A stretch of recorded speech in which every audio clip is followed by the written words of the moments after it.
देंगे बल और दाब। ठीक है, ये पंखा चल रहा है। Yes ma'am.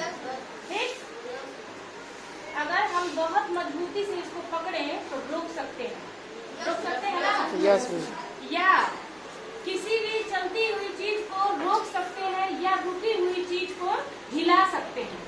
हाँ? जैसे ये कॉपी किताब हमारे हाथ में है, किताब, यस मैम। इसको हिला दिए। Yes ma'am. ठीक, ये गतिमान हो गई। Yes ma'am. या गतिमान है तो हमने रोक दिया हाथ से, स्थिर हो गई। इसमें क्या हमारा काम कर रहा है? बल। बल। क्या काम कर रहा है? बल। बल। बल का मतलब ये होता है कि किसी भी, सिर्फ यही नहीं है कि गति उसमें दे दिए, गति ही नहीं, रोक देना भी बल है। अगर आप हमको किसी चीज से धक्का दे रहा है और हम रोक रहे हैं, तो भी तो बल है ना? Yes ma'am. हाँ? तो किसी भी चीज को गतिमान करना, किसी वस्तु को या स्थिर कर देना, क्या होता है? बल। बल। और बल में हमेशा दिशा होती है। क्या होती है? दिशा होती है। दिशा। बल जैसे कि ये चल रहा है ना? Yes ma'am. इसमें अपना एक दिशा है, बल है। ठीक है ना? यानी कि ये चीज यहाँ से आ रहा है और यहाँ पे, तो बल में हमेशा दिशा होती है ना? यस यानी हमारा हाथ वाला हिस्सा इस पे बल लगा रहा है। Yes ma'am. और ये वाला हिस्सा इस पे, दोनों विपरीत दिशा में अपना बल लगा रहा है। ठीक है ना? Yes ma'am. ये इधर बल लगा रहा है तो ये इधर की तरफ बल लगा रहा है। और जो इसका बल लगता है, जब जैसे किसी चीज को हम बल लगा करके रोक दिए, ठीक है ना? ये उड़ रहा है, हमने यहाँ बल लगा के रोक दिया। यस तो मैम। जब बल लगेगा तो यहाँ दाब उत्पन्न होगा। क्या होगा? दाब उत्पन्न। बल से ही हम दाब बना पाते हैं। किसी चीज को रोकना है तो आप बल लगाते हैं। Yes ma'am. दाब डालते हैं ना? Yes ma'am. यानी कि बल से क्या उत्पन्न होता है? दाब। ठीक। और देखिए, जब हमारा दाब कितना अधिक कहाँ लग पाता है, आप देखते होंगे घर में चाकू छुरी से सब्जी काटते हुए। Yes ma'am.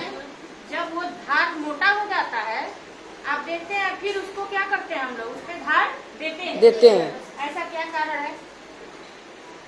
इसका सीधा कारण है बल और दाब। क्या कारण है? बल और दाब।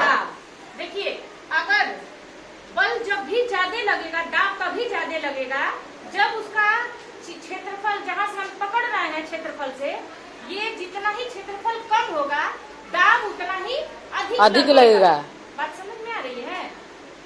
जैसे कि एक सुई जो पतली नोक वाली हो, यस उसे मैम। हम जल्दी कपड़े सिल लेते हैं, यस मैम। छेद देते हैं कापी किताब को। और एक जो मोटा सुई होता है, उसे हम जल्दी छेद नहीं पाते हैं। क्यों? क्योंकि जो लगने वाला बल है, संपर्क बल, यानी कि जो सबसे किनारे वाला बल होता है, किनारे वाली नोक पे जो होगा वही संपर्क बल होगा। वह जब उसका क्षेत्रफल, और क्षेत्रफल का मतलब होता है लंबाई गुणे चौड़ाई। जितनी ज्यादा कम होगी लंबाई गुणे चौड़ाई, यानी क्षेत्रफल यदि अधिक हो गया, यानी कि यहाँ समझिए, ये दो तरह के तीर हमने बनाया है। Yes ma'am. यह लंबा आ रहा है, विलंबवत बल लग रहा है इसमें, और किसी चीज पे यहाँ पे यह नुकीला है और ज्यादा धारदार है। ये धारदार है ना? Yes ma'am. किसी भी जगह पे हम इसको डाल रहे हैं, मिट्टी में या किसी जगह पे, तो ये यहाँ तक पूरा एकदम दाब डालेगा, अधिक दाब डालेगा। Yes ma'am. इसका क्षेत्रफल क्या है? कम है। कम है। कम है ना? Yes ma'am. चौड़ाई यहाँ कम है कि नहीं, आप बताइए? है। कम है ना? इसका लंबाई गुणे चौड़ाई क्या है? ज्यादा है।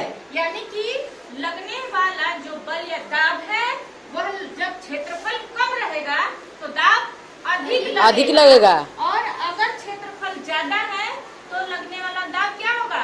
कम लगेगा, है ना? आप देखते होंगे, कोई जानवर अगर कहीं गड्ढे में गिर जाता है तो कोई बड़ा सा पटरा लाते हैं या बांस लाते हैं? Yes ma'am. क्या लाते हैं? जी बांस। बांस लाते हैं, क्योंकि बांस पतला है ना, उसका क्षेत्रफल कम है। Yes ma'am. और बांस क्या है? सॉरी, बांस का क्षेत्रफल कम है और पटरा क्षेत्रफल में ज्यादा है। तो जब क्षेत्रफल ज्यादा रहेगा तो लगने वाला दाब कम होगा, और जब क्षेत्रफल कम रहेगा तो लगने वाला दाब अधिक रहेगा। तो इसीलिए हम किसी चीज को निकालने के लिए पतली या नुकीली चीज का प्रयोग करते हैं। ठीक है ना? अब देखिए, यहाँ पे कुछ और चीजें दी गई है। ये देखिए, यहाँ तक तो आप समझ गए ना? Yes ma'am. प्रभाव कैसे घट बढ़ जाता है? Yes ma'am. जब भी कोई मोटा चीज से हम कोई करते हैं काम, तो वो उतना दाब नहीं लग पाता है। मार्केट से सब्जी लेके आइए आप हाथ में, और झोला का रस्सी एकदम पतला हो, हाथ कटेगा, यस मैम, कट जाएगा। यस इनका मैम, चौड़ा वाला होगा पट्टा, नहीं तो कटेगा। आराम से झोला लेके चले आएंगे। ये कारण है लगने वाला दाब। क्षेत्रफल कम, दाब ज्यादा, क्षेत्रफल ज्यादा, दाब कम। समझ में आ गई बात? यस मैम, अब देखिए दाब को कैसे उत्पन्न होता है। निम्न चीजों पे ये दाब उत्पन्न होता है, मतलब निर्भर करता है कि एक तो पहली बात अभिलंबवत बल। क्या है? अभिलंबवत बल। और इसका क्षेत्रफल, इसका क्षेत्रफल, ये जो है, ठीक है ना। यस मैम, दो चीजों पे दाब निर्भर करता है। लगने वाला खड़ा में आ रहा है अभिलंबवत, अभिलंबवत बल, और दूसरा क्षेत्रफल। इस पे तो हम दाब को किससे जानते हैं? P P से। और अभिलंबवत बल को F F से। से, और क्षेत्रफल को A A से। से हम जानते हैं, ठीक है ना। इसी अभिलंबवत बल को हम प्रणोदित बल भी कहते हैं। ठीक। अब इसका जो है दाब का जो एसआई मात्रक होता है, यह है पास्कल। पास्कल। इसका एसआई मात्रक क्या है? न्यूटन। न्यूटन। ये एसआई क्या है भाई? हाँ? अभी बताते हैं। बल का मात्रक क्या है? न्यूटन। न्यूटन।